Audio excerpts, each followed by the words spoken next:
Welcome to the deep dive. Today, we're going somewhere unexpected. We're looking at how training for outer space actually happens.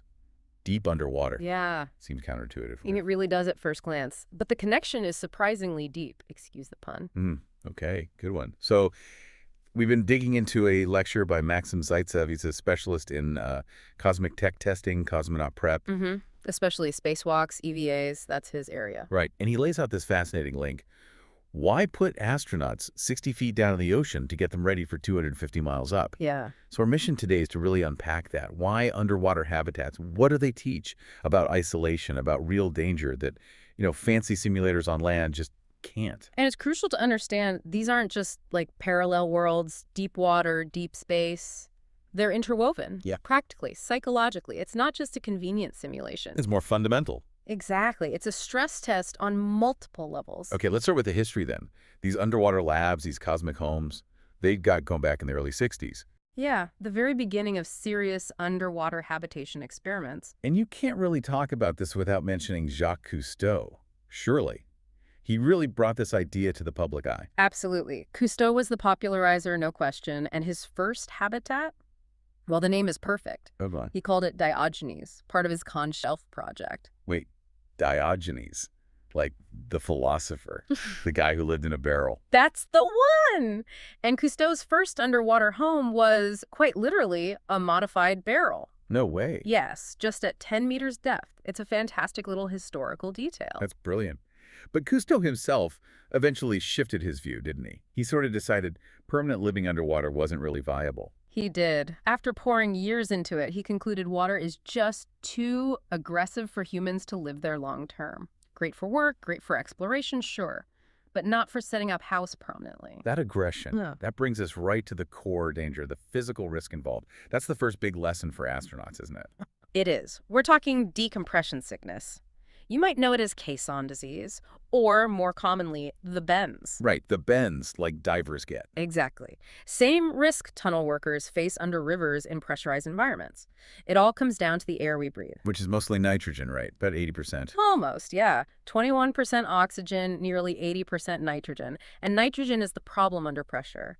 Every 10 meters you dive adds another atmosphere. Okay.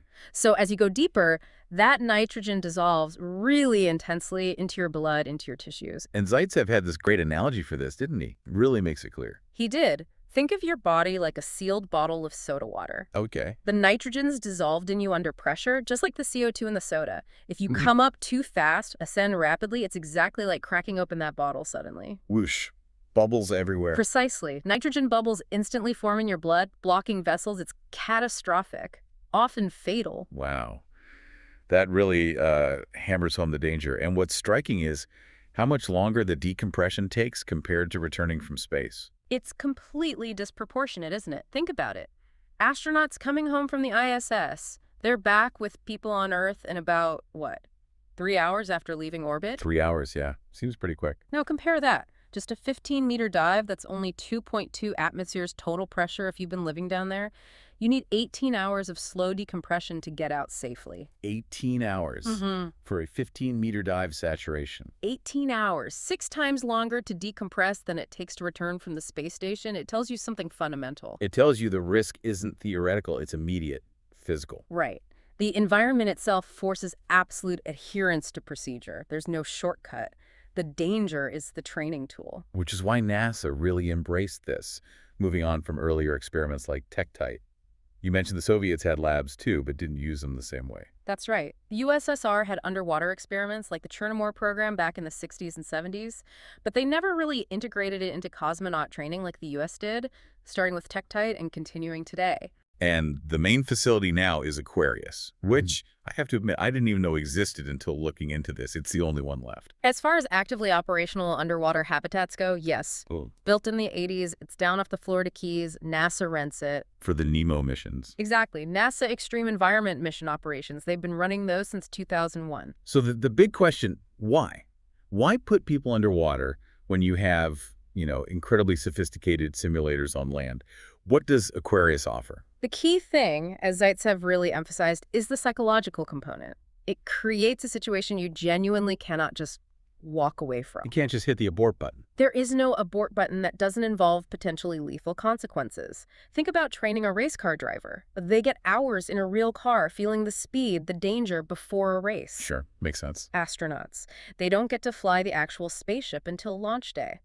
Aquarius provides that inescapable high-stakes scenario. Something goes wrong down there. Your only escape involves hours of dangerous decompression. You have to solve the problem where you are. You have to. You live with the consequences. And that brings us to probably the most vivid example of this psychological pressure cooker.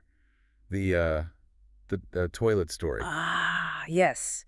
The infamous plumbing failure. It sounds almost comical, but it's a perfect illustration of how the environment forces adaptation and reinforces the sense of constant risk. So what happened? Did the toilet just break? It failed constantly. The original design, apparently like old train toilets, well, the warm water discharge and the biological waste, it basically became a dinner bell for local marine life. Seriously. Fish were blocking the pipe. Attracted by the waste, yeah. Clogged the outflow constantly. A bizarre but very real environmental interaction. Okay, so they must have redesigned it, put in a better system. You'd think so, but no, that's the genius of it, psychologically speaking. Fixing it wouldn't solve the core environmental issue. It would just happen again. So the solution... I have a bad feeling about this. The solution makes the training real. To use the facilities, an aquanaut has to actually exit the main habitat. What? Go outside. Yep. Gear up, swim 2 or 3 meters over to a separate, small, air-filled structure. Basically an inverted glass bell, a tiny pocket of air underwater. Okay. Get inside that air pocket, expose themselves, do their business, and then return to the main habitat.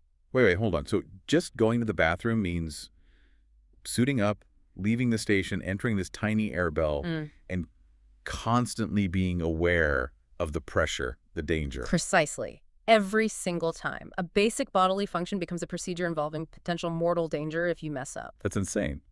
But I get it now. It forces that constant vigilance. It builds the kind of teamwork and hazard awareness you absolutely need when you're millions of miles from Earth, where a tiny mistake is life or death. The risk becomes second nature. Wow. Okay. That really drives home the psychological side. Let's talk about the physical tasks they practice down there. Yeah. Spacewalks, EVAs. How similar is working underwater to working in space? Well, the principle of working in bulky, life-supporting gear is similar. You're fighting resistance, managing tools, following procedures, but the physics are opposite. Opposite. How so? In space, the suit pressure is pushing outwards against vacuum. Underwater, the water pressure is pushing inwards on the diver and their gear. But the feeling of restricted movement, of careful maneuvering, that translates well. And the big advantage of water is simulating weightlessness, right? Sort of. It simulates hydro-weightlessness. Using buoyancy, Archimedes' principle, it's the only way we have on Earth to get long durations feeling somewhat like weightlessness. Unlike those vomit comet flights. Exactly. Parabolic flights give you maybe 20, 25 seconds of zero-G at a time. An actual spacewalk can be 6, 7, 8 hours long. You need sustained time for realistic training. But it's not true weightlessness, is it? There's drag from the water, buoyancy. If you push off a wall underwater, you don't just float away like in space. That's the key limitation. You're absolutely right. You're fighting water resistance. So it's not perfect for learning pure Newtonian motion, action-reaction. So what is it good for them? It's excellent for practicing the sequence of tasks, the choreography of an EVA. Handling tools, managing tethers, working collaboratively, building stamina in the suit. And often they are tethered or on a robotic arm, just like in space, which minimizes the free-floating differences. Plus, they can simulate different levels of gravity. For like the moon or Mars.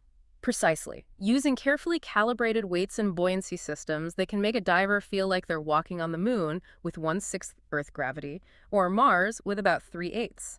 Essential for practicing planetary surface operations. And they did really specific mission simulations down there. Oh yeah, highly detailed stuff. Zaitsev mentioned one where a diver attached to a robotic arm, like the station's Canadarm, practiced taking geological samples from a simulated tumbling asteroid. Wow, so simulating a potential future mission scenario. Exactly. It was based on a mission concept NASA was actually developing, so very targeted training. Okay, beyond the physical work of EVAs, there's the medical aspect.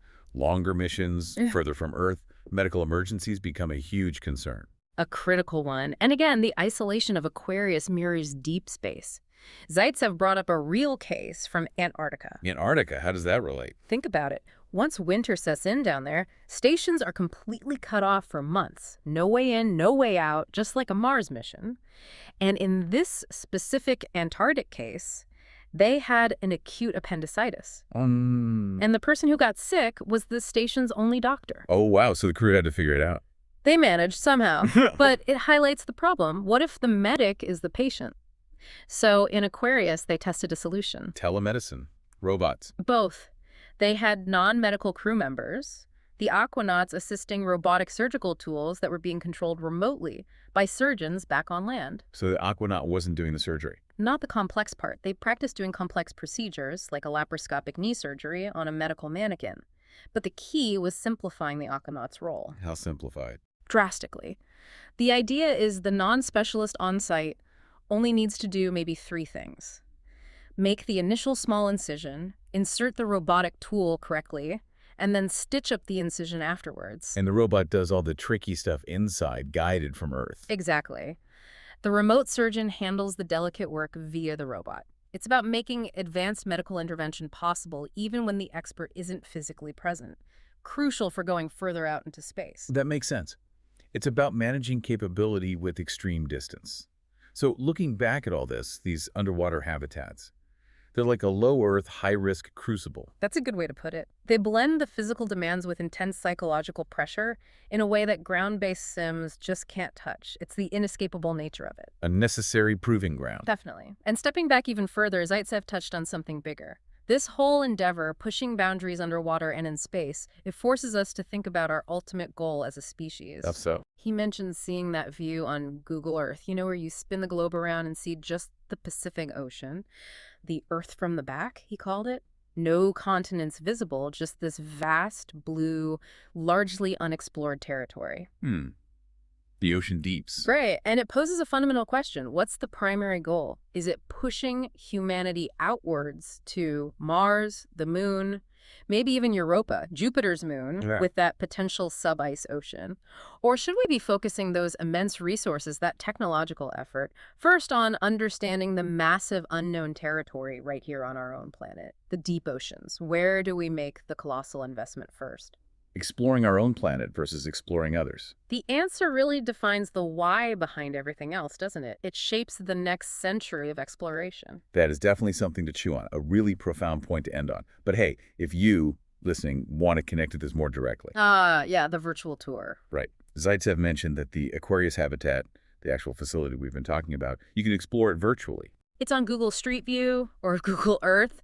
Just search Aquarius habitat. You can literally do a 3D walkthrough inside the place. Pretty cool way to see what we've been discussing. Definitely worth checking out. Okay, that wraps up this deep dive. Thanks for joining us.